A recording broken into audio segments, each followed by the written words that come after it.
All right, this is kind of a repeat lecture from yesterday, so on YouTube it should be saying the same story.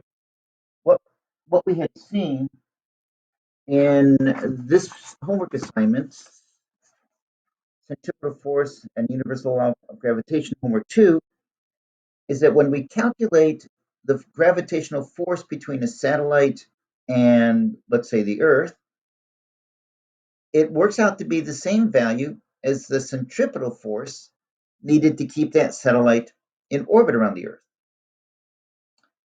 And this homework problem, the force of gravitational attraction between a satellite and Mars is the same as the centripetal force acting on that satellite around Mars. And that is not a coincidence. Here's hopefully a logical way to think about it. The Earth orbits the sun, and there is a gravitational force of attraction between the Earth and the sun. Newton's law of universal gravitation says it's universal gravitational constant g times the mass of the sun times the mass of the Earth divided by the distance from the center of the sun to the center of the Earth squared. Separately, the Earth wants to go off on a tangent at all times by Newton's first law. An object in motion remains in motion unless acted upon by a net external force. We can calculate the centripetal force trying to pull the Earth into following a circle instead of going off at a tangent. That would be the mass times the centripetal acceleration, which I could write as v squared over r. And I can also write that as mass times 4 pi squared times the orbit radius divided by the orbital period squared, 4 pi squared r over t squared. So which one of these is the greater force? Think of this, young Padawans. If the force of gravity were greater than the centripetal force that it takes to keep the Earth in its orbit around the sun, then the sun's gravity would pull the Earth towards the sun and we would all burn up and die. On the other hand, if the force of gravity between the Earth and the sun were weaker or less than the centripetal force needed to keep the Earth in a circular orbit around the sun, then the Earth would spiral away from the sun. We would all freeze to death and die. It's been 5 billion years, and we're not dead yet, although some people in Texas had a hard time. So we can conclude that these two equations can be set equal to each other. And there's two things that pop out of this. If I say g times the mass of the sun times the mass of the Earth divided by the orbit radius squared is equal to the mass of the Earth times the orbital speed of the Earth squared divided by the distance from the Earth to the sun, you might notice that the mass of the Earth cancels out, which means any object that is the same distance from the sun that the Earth is will have the same speed as the Earth in its orbit. There was a movie once where it was a science fiction movie that used this fact and said, oh, imagine if there was a second Earth exactly opposite the sun from us. Just like us, it would take 1 year to go around the sun. And we would never see it because it would always be behind the sun from our point of view. So in the 1970s or so, there was a science fiction movie where they discovered the second Earth and they launched a spaceship and the astronaut went over there. And what he discovered on that second Earth, well, you'd have to rent the movie. But I enjoyed it. What we care about in this equation is not only does the mass of the Earth cancel out, but so does one of the two radii here. So radii squared on the left, radius on the right. If I multiply both sides by r, we have this equation. The orbital speed squared is equal to the product of the universal gravitational constant times the central mass that you are orbiting, not your own mass, divided by the distance from that central mass to you. Okay, so as an example, if I had a mass of 1.79 times 10 to the 17th power kilograms, and if I were a distance away from this little asteroid here, I don't know, let's say about 791.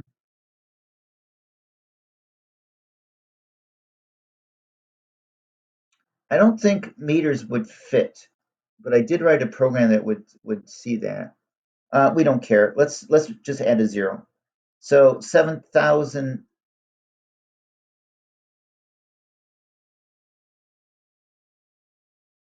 That's still not enough. Let's make it 79,100 meters. Okay, so if we're that distant from the center of this asteroid, and I'm going to just assume that it's small enough that we're outside of it instead of calculating it. I don't know, 79 kilometers. Maybe I should have gone another zero. But what I can calculate is what would be my speed if I were in orbit around that much mass, and it's g times m divided by r, then take the square root of both sides. Okay, so that would be the square root of g times 1.79 times 10 to the 17th power divided by 79,100 meters. And the calculator says I would be going 12.3 meters per second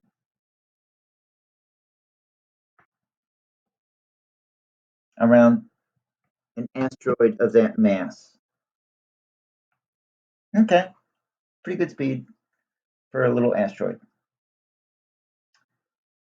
Kind of a huge asteroid.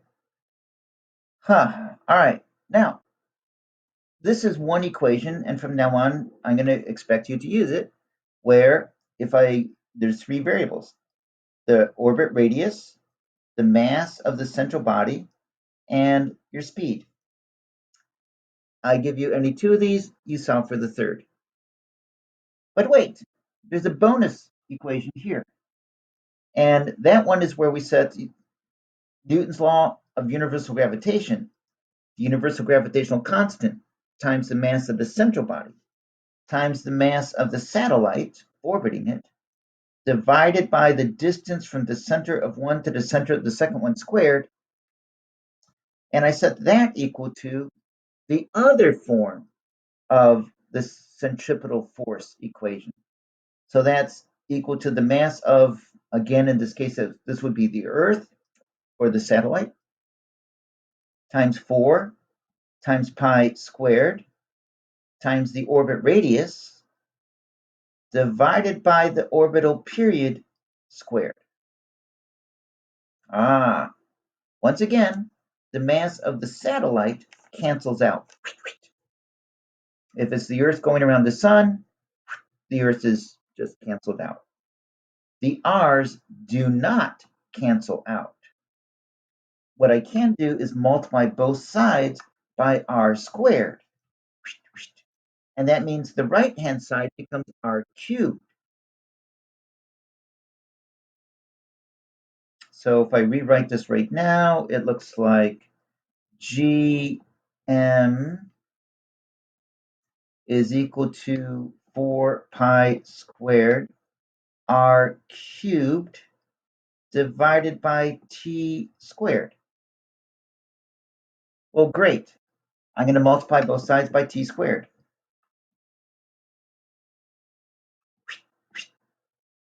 I'm going to divide both sides by GM, not the car company. The result is t squared equals 4 pi squared r cubed divided by g divided by m. Yesterday, I explained a little bit more of the history on this one. Today, I explained none of the history on this one. So play the video and learn about Ptolemy, Copernicus, Tycho Brahe, Johannes Kepler, and Isaac Newton. And then you'll understand why this thing is called Newton's version of Kepler's third law. That's the title for this particular equation. Like any other formula in our physics course, it has the period, which has to be in units of seconds. It has the orbit radius, which has to be in units of meters. It has the mass that has to be in units of kilograms. I give you any two of these variables and you solve for the third one. Let's just make up an example.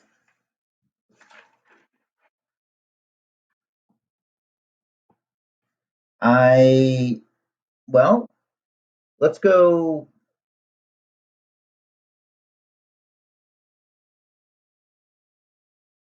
I was going to solve for this guy here.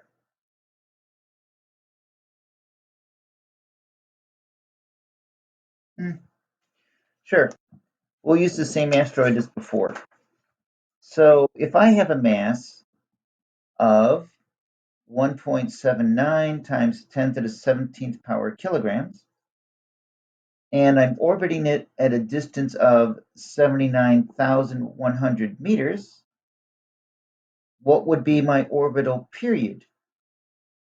Well, the formula says t squared equals 4 pi squared r cubed divided by g divided by m. So if I take the square root of both sides, t equals 2 pi times the square root of r cubed over gm. And in this case, I would go and type 2 pi square root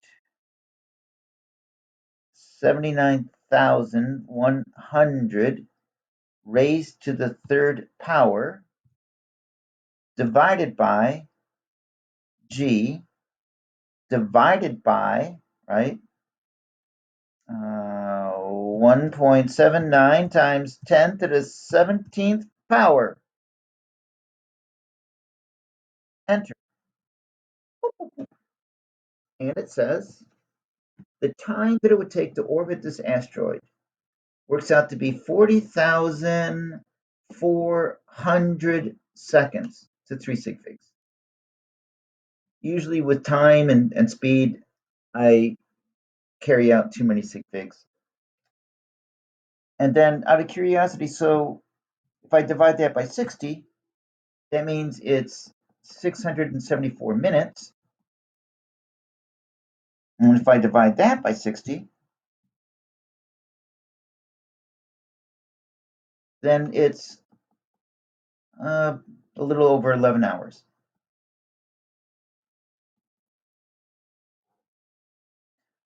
Now, suppose I turn things around and I say, oh, I want the orbital period to be exactly 24 hours so that it will always be pointing towards Earth at the same time each day or something like that. In that case, I will need to change the orbit radius because I can't change the mass of the satellite. So this is another example. 24 hours converted to seconds. And by the way, Yeah, I know it's sidereal period versus synodic, but let's say you just want it to work for now. Let's say that 24 hours times 3,600 seconds is 86,400 seconds.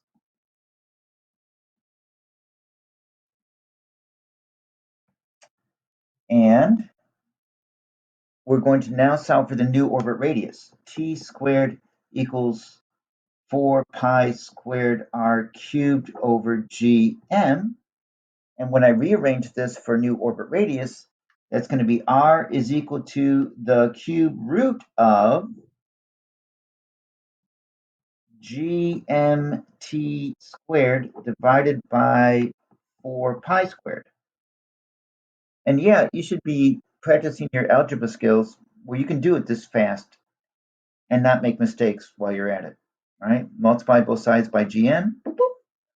Divide both sides by 4 pi squared, boop, boop. Take the cube root of both sides, and plug it into your calculator correctly. So I would go open parentheses, alpha g times the mass of 1.79 times 10 to the 17th power times the period in seconds, 86,400 squared, boop, divided by 4, divided by pi squared, close parentheses, raised to the 3 to the inverse 1 power means I'm raising it to the 1/3 power when I do that. Oh, let's autofocus. Whoop, and enter. There you have it. The required orbit radius would be 131 kilometers. So r is equal to 131,000 meters, or if you like, 131 kilometers.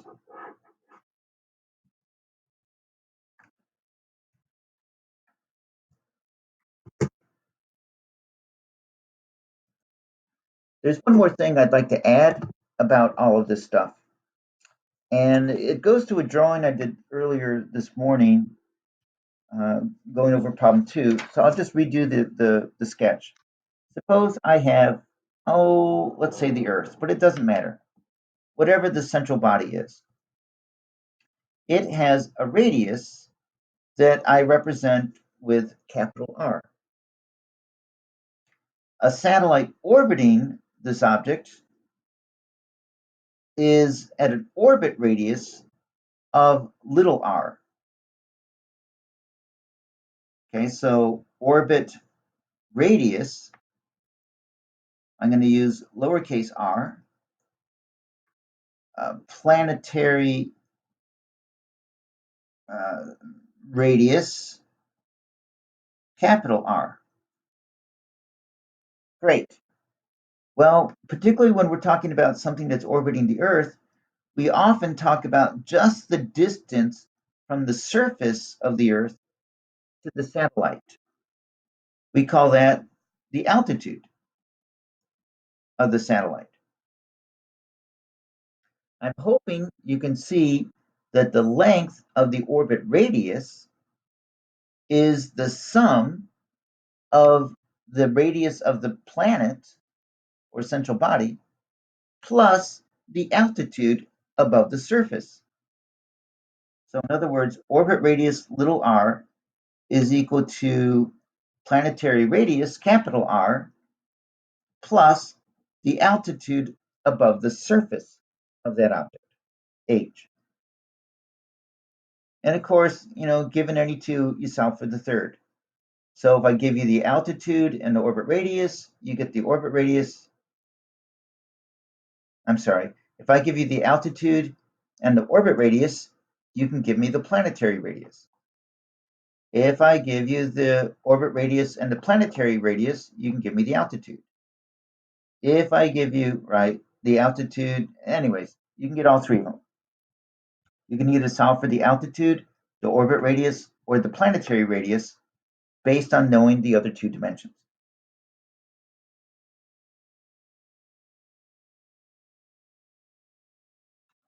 And if I didn't already cover it, when you're standing on the surface of a planet, the acceleration due to gravity is the universal gravitational constant times the mass of the planet that you're standing on, central body, divided by the distance from the center of that to the center of you squared. So just add this to your pile of equations that you need to know. Man, we have a bunch of equations. We have Newton's law of universal gravitation.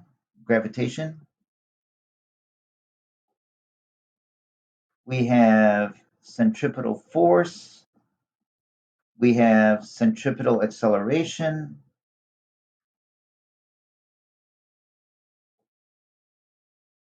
We have the speed in a circular orbit. We have Newton's version of Kepler's third law.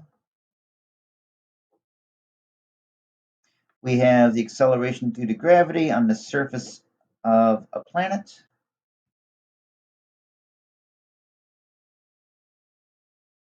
All of this is for the category of circular